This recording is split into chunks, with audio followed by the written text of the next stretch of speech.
Évangile de Luc, au chapitre 17,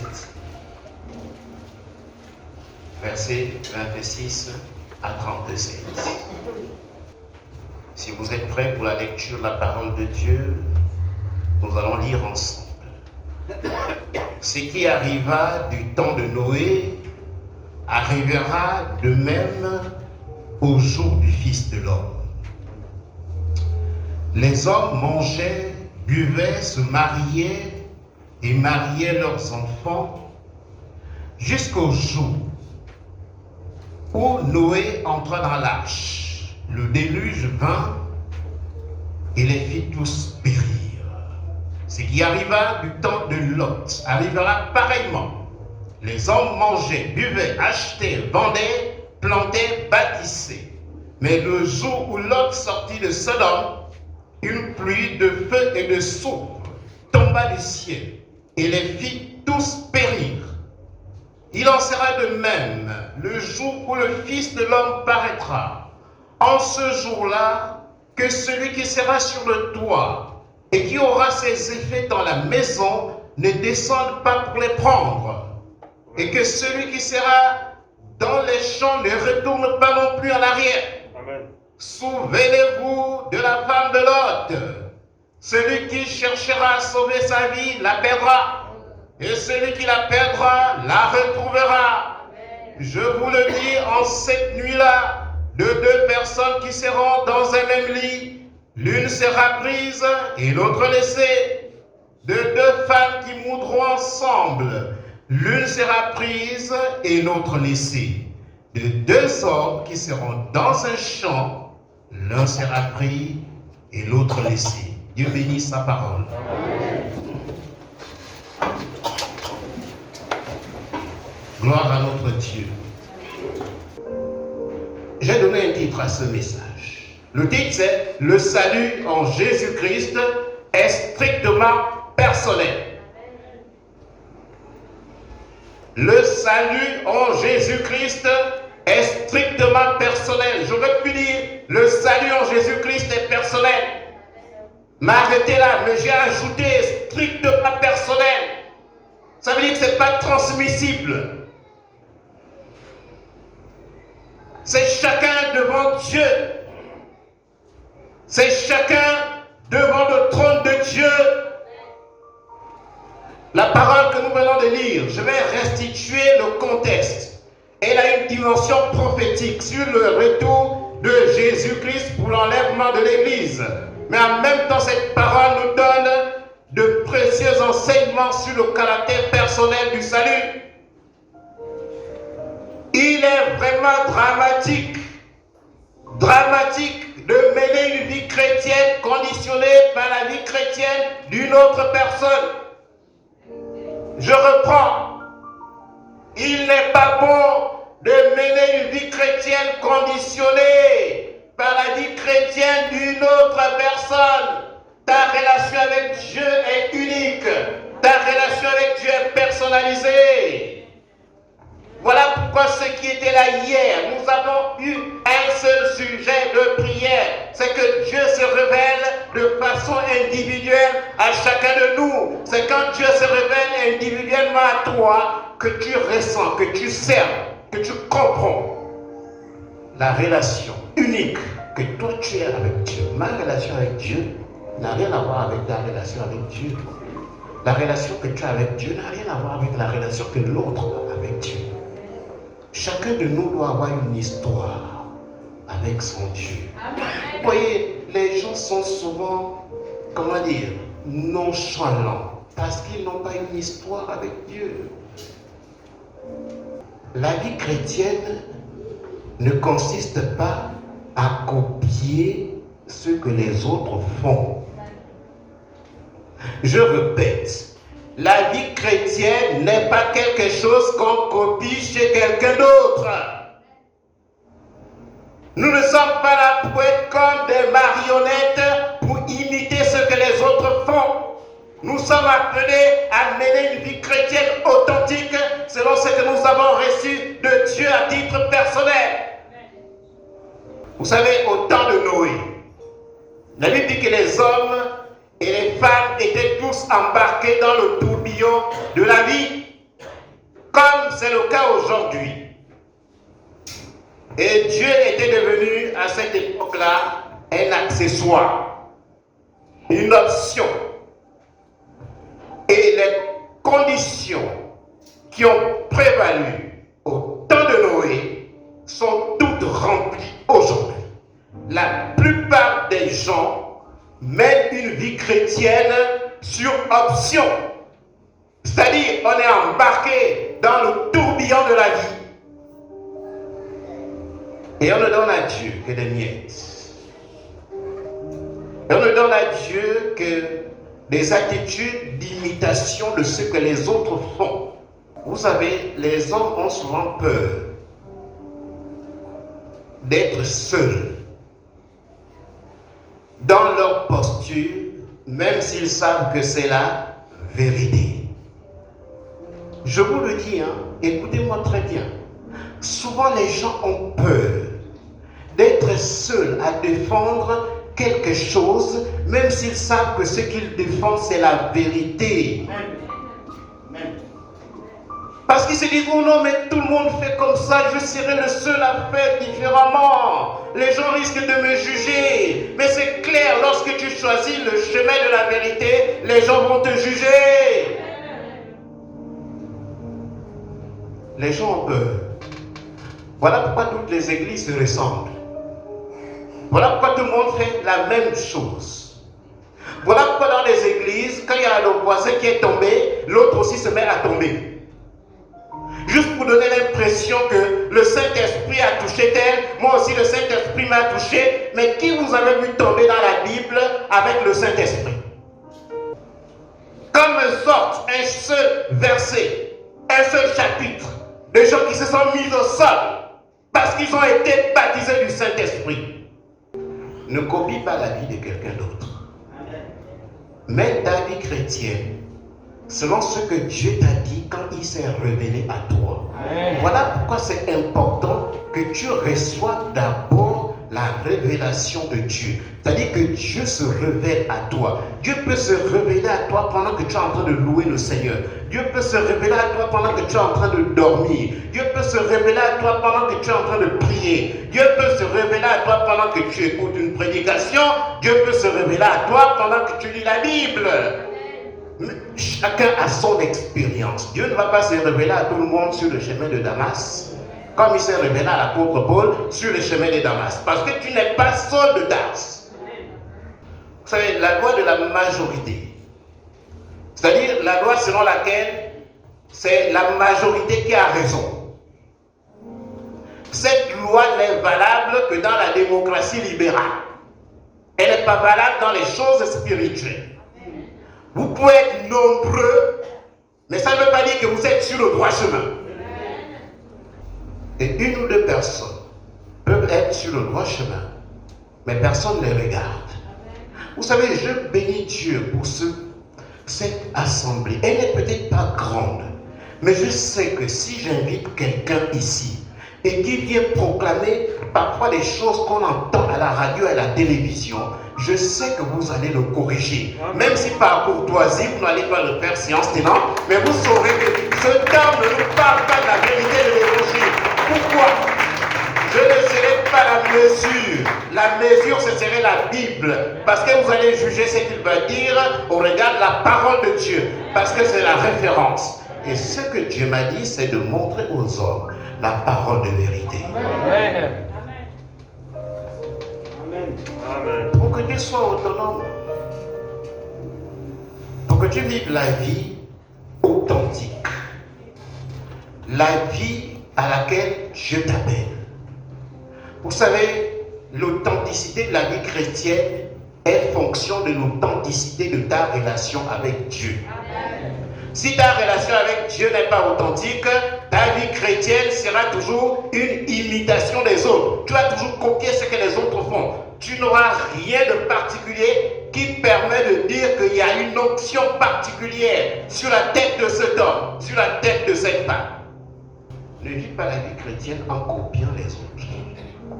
Tu ne sais pas si la personne que tu copies est en train de faire semblant.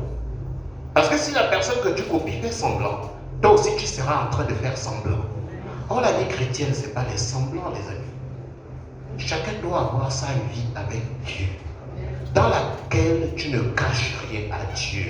Dans dedans, Dieu est ton confident. Si tu as failli, tu dis au Seigneur, j'ai failli. Si tu es en détresse, tu dis Seigneur, je suis en détresse. Si tu es embêté, tu dis Seigneur, là où tu me vois là, j'ai besoin de ton secours.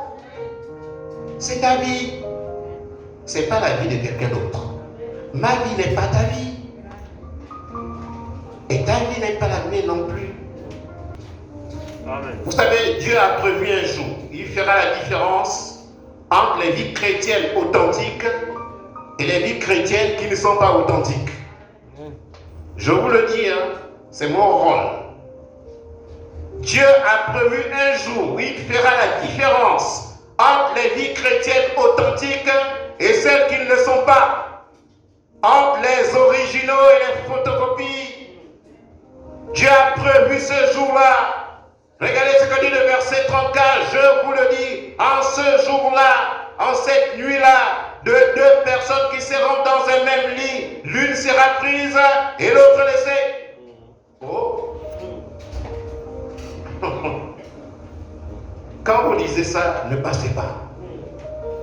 Parce que notre nature humaine aime tomber dans les parties de la Bible où on dit non, vous êtes une créature merveilleuse, non, vous êtes d'accord, gloire à Dieu. Ça s'appelle la cohérence théologique. Mais ne passe pas non plus quand tu vois des versets comme ça. Quand ce jour-là, deux personnes qui seront dans un même lit, une personne sera prise et l'autre laissée. C'est qu'au jour de l'enlèvement, quand Jésus-Christ paraîtra dans les nuées, deux personnes dans un même lit, il y a une personne qui sera prise et l'autre ne sera pas prise. Ce n'est pas moi qui le dis. C'est quelque chose de prophétique. Mais les amis, je suis au regret de vous dire que ça s'accomplira un jour. Amen. Parce que c'est Jésus-Christ qui a parlé. Amen. Et lorsque Dieu permet que nous écoutions une telle parole, c'est pour que, les amis, nous puissions revoir. Comme disait le frère Julio, chacun sait ce qu'il y a dans son cœur. Et chacun sait ce qu'il doit rectifier. Les deux femmes qui monteront ensemble, l'une sera prise et l'autre laissée. De deux hommes qui seront dans un champ, l'un sera pris et l'autre laissé. Quand on dit que le salut est personnel, ce n'est pas un simple slogan. Nous sommes là en train de lire des portions de la Bible qui attestent que le salut est personnel. Le salut est personnel. Le salut est personnel. La Bible nous présente ici trois cas de figure de deux personnes qui sont ensemble pour des choses de la vie de tous les jours, mais qui ont deux destinées spirituelles différentes. Je sais que ce n'est pas agréable à entendre, mais ça nous met en garde, les amis. Dormir ensemble dans un même lit ne vous donne pas nécessairement un même destin spirituel. Je suis désolé de vous le dire. Dormir ensemble dans un même lit ne vous donne pas nécessairement le même destin spirituel. Je comprends pourquoi, à la résurrection de mort, il n'y aura pas de mari et de femme. Amen. Vous aurez le même destin spirituel que si vous accordez sur les choses spirituelles, au-delà du fait de dormir ensemble dans un même lit, au-delà du fait de piler, au-delà du fait d'être cultivateur de deux femmes qui monteront ensemble, l'une sera prise, l'autre laissée, de deux hommes qui seront dans un champ, l'un sera pris et l'autre laissé. Quand tu lis ce que nous venons de lire, la réalité c'est que parmi les deux, il y a au moins un dont la vie chrétienne n'était pas authentique. Oui, les amis. Parce que l'authenticité de la vie chrétienne vient de l'authenticité de ta relation avec Dieu. Sinon, tu vas faire tout pour copier les autres. Il y a des gens, lorsque quelqu'un quitte l'église, lui aussi veut quitter l'église. C'est le révélateur d'une vie chrétienne qui n'est pas authentique. On copie les autres. Tu ne sais même pas pourquoi l'autre est parti. peut-être que la volonté géographique de l'autre, c'est que l'autre soit à l'autre bout de la ville, et la volonté géographique pour toi, c'est que toi tu demeures ici. Mais quand toi tu te lèves pour suivre l'autre, c'est que tu ne mènes pas une vie chrétienne authentique. L'autre a peut-être reçu un message de Dieu. Toi aussi tu as reçu un message de Dieu. La solidarité amicale, écoutez-moi bien, la solidarité même familiale, elle s'arrête lorsque je constate que tu es en train de poser des actes dans notre marche commune qui m'éloignent de Dieu. On ne peut pas continuer à être des amis si je constate que tu m'éloignes de Dieu.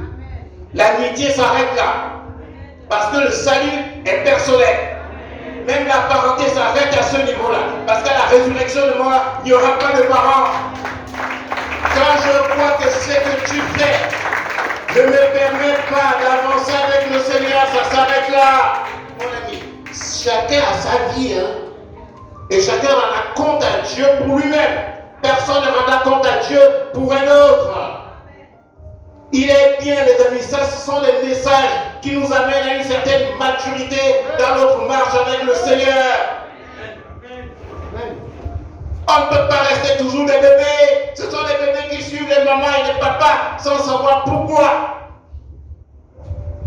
Même là où tu es ici, là, tu dois savoir pourquoi tu es ici. Parce que si tu viens juste pour le plaisir de venir, tu as un problème. Le jour de l'enlèvement de l'église, même ton meilleur ami ne te sera pas utile. Le jour de l'enlèvement de l'église, même ton meilleur parent ne te sera pas utile. La seule personne qui te sera utile, c'est Jésus-Christ. Et la seule chose qui te sera utile, c'est la relation authentique que tu as entretenue avec lui pendant que tu étais vivant, pendant que tu étais debout, pendant que tu étais conscient. C'est la seule chose qui te sera importante. Vous savez, le schéma est même exactement pareil. Lorsque Dieu te rappelle, les gens auront à beau pleurer. Oh, le monsieur là était gentil. Oh, la femme là était bien. Oh, on va faire comment? Personne n'ira dans la tombe avec toi. Je vous le dis, vous le savez. On aura beau regretter que tu sois parti, mais tu partiras et tu partiras seul. Et tu rendras compte à Dieu pour ta vie seul. Amen. Le salut est personnel. Il est strictement personnel. Ne blaguons pas avec la vie chrétienne. Ne nous amusons pas avec ça. Vous savez, la seule relation qui te sera utile pour l'éternité, c'est ta relation avec le Seigneur. En sortant d'ici, tu peux tout oublier, mais n'oublie pas ça. Que la seule relation qui te sera utile pour l'éternité, c'est ta relation avec Dieu. Je ne dis pas que les relations que nous avons pendant que nous sommes là ne sont pas utiles, non. Dieu crée des passerelles entre nous. Mais vous savez, notre relation ne peut prospérer que lorsque nous regardons dans la même direction. Mais si tu regardes dans une autre direction, et je sais que cette direction ne me conduit pas à la plénitude de Dieu, je ne regarderai pas dans la direction simplement pour te faire plaisir. C'était le défaut d'Ananias et Saphira. Même dans un couple, c'est pareil. Et mon mari, ce que tu fais là, c'est pas bien. Tu es responsable, tu dois le dire. Ma femme, ce que tu fais là, ce n'est pas bien. Il n'y a pas de sentimentalisme dans cette histoire de salut. Si tu as besoin du salut dans la vie de tes enfants, dans la vie de ton épouse, dans la vie de ton mari, dans la vie des personnes qui te sont chères, exclue d'abord le sentimentalisme. Il faut dire que ça, c'est pas bien. Les gens n'aiment pas l'église là parce qu'on leur dit des choses telles qu'elles sont. Ils auraient voulu que je sois en train d'habiller les paroles, que je sois en train de caresser les gens dans le sens du poil. Mais ça ne conduit pas à la vérité. La vérité peut faire mal, mais la vérité est toujours la meilleure chose qu'un homme puisse recevoir. Parce que tôt ou tard, tu te rendras compte que c'est de vérité, c'est celle qui te conduit sur le droit chemin.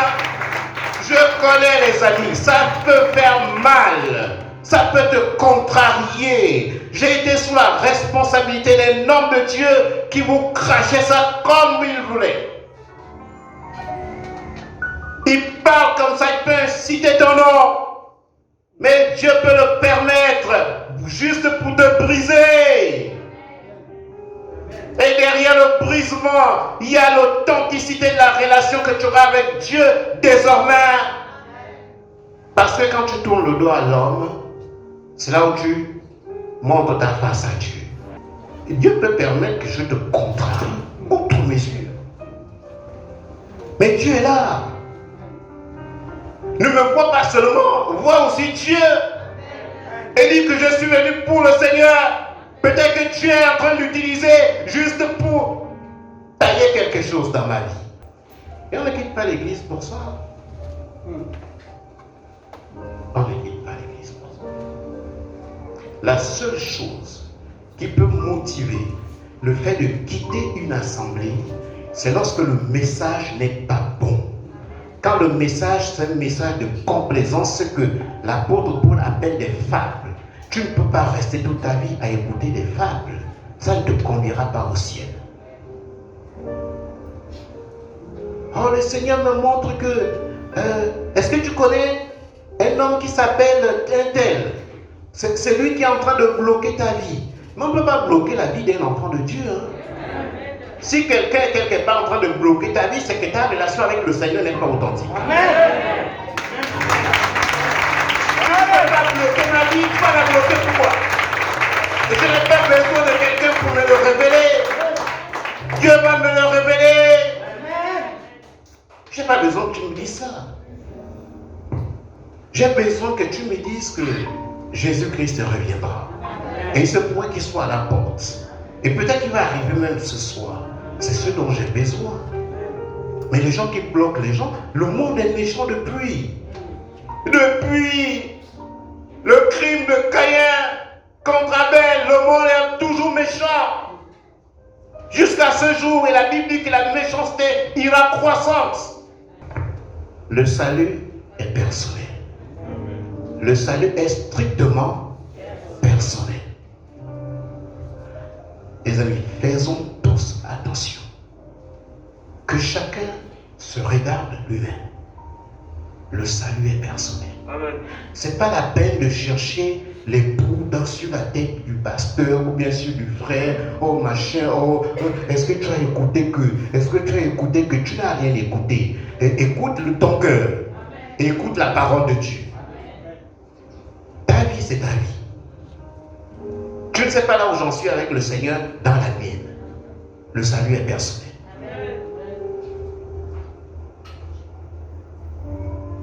Les gens ne grandissent pas à cause de ça. Parce que l'effet de la foule les conditionne. Moi, j'écoutais quelqu'un hier à la télé qui s'est permis de dire que ça fait 2022 ans. Jésus a dit qu'il allait revenir. Il n'est toujours pas revenu. Il parlait à la télé. J'étais avec mon épouse. Il y a encore des gens aujourd'hui sur la terre là qui tiennent de tels discours. J'ai dû enlever ce qu'il est en train. Je ne voulais même plus continuer à écouter. Et moi, dans mon cœur, je disais, Seigneur, même si tous les hommes de la terre étaient fatigués de t'attendre, même si tous les hommes de la terre doutent que tu reviendras un jour, je vais être le seul homme de la terre à croire que Dieu un jour tu reviendras. Je serai le seul, Seigneur. Je serai le seul à continuer à croire que tu reviendras. J'ai dit à Dieu, quand je priais même, j'ai dit, Seigneur, quand tu reviendras, si je suis déjà mort, je sais que je serai parmi ceux qui ressusciteront premièrement pour venir à ta rencontre dans les airs. Si je suis en vie, je sais que je serai attiré vers toi. Parce que je sais que tu reviendras. Il n'y a rien de plus beau, de plus précieux que d'avoir une relation personnelle avec Dieu, mais fondée sur sa parole. Amen. Quand tu es comme ça, personne ne te bouscule. Et quand tu vois les gens clopant un coup, ils sont là, un coup ils disparaissent, un coup, c'est qu'ils ne savent pas ce qu'ils font. Il faut prier pour de telles personnes. Et où est passée la fermeté des enfants de Dieu? Mais la fermeté là ne vient pas de jour au lendemain. La fermeté vient de ton intimité constante avec Dieu, régulière. Tu pries, tu lis la parole de Dieu. Tu dis Seigneur, révèle-toi à moi. Comme on a prié hier, révèle-toi. Seigneur, donne-moi la révélation. Donne-moi la révélation. Seigneur, révèle-toi. J'ai besoin de connaître, Seigneur, comment je marche, où j'en suis avec toi. Seigneur, parle à mon cœur. Ça, c'est pas quand on est en groupe là. Là, c'est quand on est seul. Le salut est personnel. Le salut est strictement personnel. Vous savez, ce n'est pas parce que tout le monde est ensemble que tout le monde sera enlevé. Est-ce que vous savez ça? Le fait d'être ensemble ne signifie pas que tout le monde est sauvé. Il y aura très peu d'églises qui vont prêcher ça. Parce que les gens veulent que l'église soit remplie. Si tu veux que l'église soit remplie, ne dis pas des choses comme ça. Parce que les gens vont, oh mais il embête les gens. Mais non, il n'embête pas les gens. Dieu est là pour nous façonner, comme il a dit. Dieu nous façonne. Et c'est que Dieu me met à l'esprit à cet instant présent, par le Saint-Esprit. C'est que quand Dieu doit façonner le vase, pour lui donner la forme qui plaît à Dieu,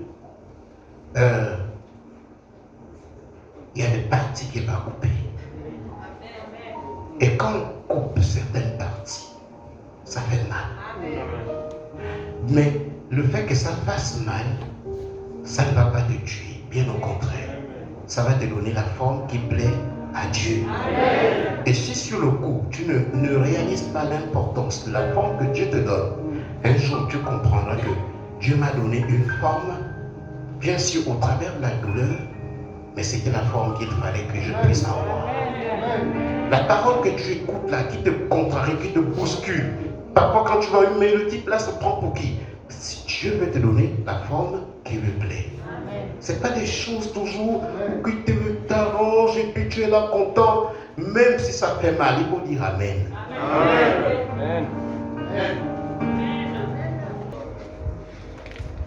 Je vous le dis, en cette nuit-là, de deux personnes qui seront dans un même lit, l'une sera prise et l'autre laissée. La communauté de toit ou de lit ne crée pas la communauté d'esprit ou de destin. Je répète, la communauté de toit ou la communauté de lit ne crée pas forcément une communauté de destin ou d'estin. J'espère que ma façon de parler est accessible. Parce que vous savez, Dieu utilise chaque serviteur en fonction de ce qu'il est. Ce n'est pas une question de bien parler français. Ça n'a rien à voir. Bien parler français n'a rien à voir avec la transmission du message de Dieu. On recevait souvent le pasteur de notre pasteur, c'est l'américain, il ne savait pas très bien parler français. Mais quand il nous enseignait la parole de Dieu, et c'était plein d'options. Ce n'est pas une question de français. Quelqu'un peut venir parler avec moi, il y en a 10, moi, il y en a. Et l'onction est totale. Donc, faisons attention. Ce n'est pas parce que nous sommes tous rassemblés là que tout le monde est sauvé. Mon souhait et le désir de Dieu est que tous soient sauvés, mais ta volonté est requise. Amen. Il y a ta responsabilité là-dedans. Amen. Quand on parle de l'enlèvement, qu'il y en a qui seront pris et d'autres laissés, c'est parce qu'il y en a qui ne se sont pas laissés façonner par Dieu. Souvenez-vous de la femme de Lot. Juste un verset, c'est écrit au verset 32. Souvenez-vous de la femme de Lot. En fait, le Seigneur Jésus-Christ est en train de parler aux gens qui sont censés connaître la parole de Dieu. Même lorsque je dis là, je répète ce qu'il a dit. Souvenez-vous de la femme de Lot. Si tu es chrétien, tu dois te souvenir de ce qui est arrivé à la femme de Lot. Parce que Jésus-Christ n'explique pas. Amen. Il dit simplement, souvenez-vous de la femme de Lot. Est-ce que le verset suivant dans l'explication? Non. Voilà pourquoi c'est quand même difficile de parler de Dieu chaque fois aux gens qui ne lisent pas la parole de Dieu. Du coup, ça ne passe pas, le message ne passe pas. Ça m'a beaucoup interpellé. C'est Jésus-Christ qui est en train de parler. J'espère que ce verset s'affiche là-bas. Il dit seulement, souvenez-vous de la femme de Lot. Mais quand tu dis là, tu vas savoir de quoi? Que Lot c'est qui? Que sa femme a eu à faire quoi? On va se souvenir d'elle. Qu'est-ce qui s'est passé? Et beaucoup sont là, ne savent même pas ce qui est arrivé à la femme de Lot. Et du coup, quand on prêche, ça rentre ici, ça sort. C'est ce que Jésus-Christ est en train de lire dans cette histoire que nous venons de lire. Mais Dieu n'est pas injuste pour dire que tel sera sauvé, tel ne sera pas sauvé. C'est toi qui dois faire le choix d'être sauvé ou de ne pas être sauvé. C'est toi-même. C'est toi-même. Dieu n'est pas injuste, c'est toi-même. L'histoire que nous venons de lire là est le révélateur que tout le monde ne sera pas sauvé, tout le monde ne sera pas enlevé. J'ai le devoir de vous le dire de façon claire.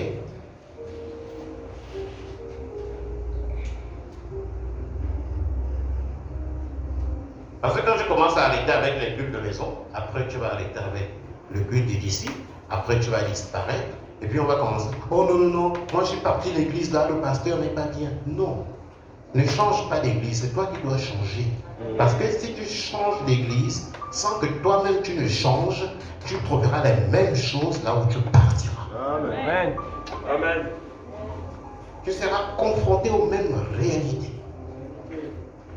Quand Dieu parle comme ça, c'est une grâce que Dieu nous fait pour pouvoir s'examiner. Dire Seigneur, pouvoir crier à Dieu, Seigneur, viens à mon aide, viens à mon secours. Je veux être parmi ceux-là qui seront enlevés lorsque tu paraîtras dans les airs. Seigneur, je suis parmi ceux, je veux être parmi ceux-là qui seront dans ton royaume, à qui tu diras, bon et fidèle serviteur, rentre dans la joie de demain. Tu dois pouvoir le dire, mais c'est toi-même. C'est personnel, c'est pas quelqu'un, c'est pas transmissible. Quand tu écoutes des choses comme ça, va ouvrir ta Bible, fléchis les genoux, demande à Dieu que Seigneur, tout ce que tu nous as dit ce matin, Seigneur, je veux comprendre. Révèle-toi en moi. Seigneur, je veux être parmi ceux-là qui seront enlevés. Seigneur, je ne veux pas rester. Je sais que tu reviendras. Je le sais, parce que tu n'es pas un menteur. Tu as déclaré une chose et tu l'accompliras au temps convenable. Ayons des relations authentiques. La relation authentique avec le Seigneur ne veut pas dire qu'on est infaillible. Mais la relation authentique, ça veut dire qu'on est vrai avec Dieu. Et on dit à Dieu, Seigneur, là où tu me vois là, j'ai des problèmes. Seigneur, là où je suis là, voici mon souci. Il n'y a que toi qui peux venir à mon secours. Dieu aime lorsqu'on lui ouvre notre cœur.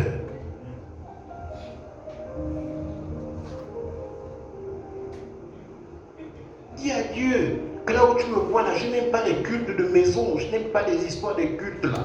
Moi j'aime seulement aller au marché, j'aime seulement aller dans les boîtes de nuit, boire le vin. C'est tout ce que j'aime. Seigneur, j'aime que ça. Viens à mon secours, les affaires de culte là me fatiguent. Si je me fatiguais aussi de faire le culte, on fermerait l'église, non? Il faut retenir que ta présence à l'église, c'est d'abord toi qui es au bénéfice de ça. Ce n'est pas quelqu'un d'autre. Ta présence à l'église, le bénéficiaire principal, sinon unique, c'est toi-même. Enlève de ta tête selon laquelle ta présence à l'église, c'est un bénéfice pour le pasteur, c'est faux. C'est pour toi-même d'abord. Parce que le banc que tu occupes là, quelqu'un l'a occupé avant toi. Et quelqu'un occupera ce banc quand tu seras parti. Parce que l'œuvre de Dieu demeure toujours. Mais la seule chose que tu ne peux pas remplacer dans ta vie, c'est ta relation avec Dieu. Tu ne peux pas la remplacer. De deux femmes qui mourront ensemble, l'une sera prise et l'autre laissée. La proximité que tu as avec une personne sauvée ne t'accorde pas le salut. Pour autant, non. Ce qui t'accorde le salut, c'est ta proximité avec Dieu. À condition que tu ouvres ton cœur. De deux personnes qui seront dans un champ, l'un sera pris et l'autre laissé. Vous voyez ça, les amis? Aucune différence apparente. Les deux étaient des hommes. Ils étaient tous au même endroit. Et ils étaient tous au même moment. Mais le verdict a été différent. Deux, même endroit, même moment. Tous des hommes. Mais le verdict de Dieu est différent. Jésus dit, un sera enlevé et un autre laissé. Pourquoi? Ça veut dire qu'il y a un qui n'était pas authentique, qui n'avait pas une relation authentique avec Dieu. Et ça, on ne voit pas ça. Hein? Ça ne se voit pas. C'est Dieu seul qui voit. Le problème n'était pas l'endroit où il se trouvait. Le problème n'était pas le moment. Le problème était la qualité de la relation de chacun avec son Dieu. C'est ce qui a fait la différence.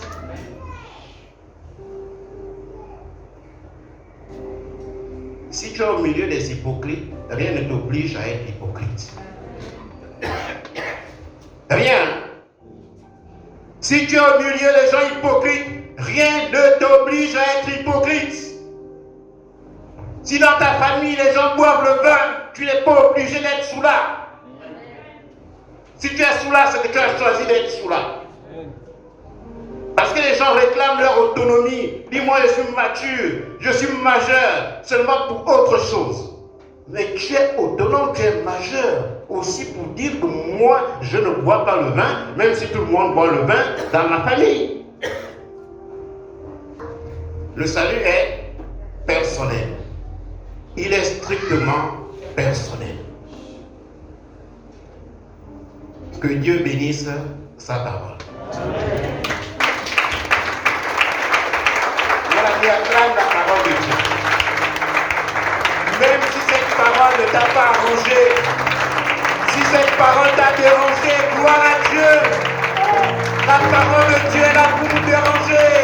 De nos zones de sécurité, elle va nous déranger, elle va nous déranger encore. Mais c'est lorsque nous sommes dérangés que Dieu va arranger. Pour que Dieu arrange, il faut d'abord que ça soit dérangé. C'est ça la parole de Dieu. Et c'est comme ça que Dieu nous construit. Et c'est comme ça que Dieu nous bâtit. C'est ça l'œuvre du potier.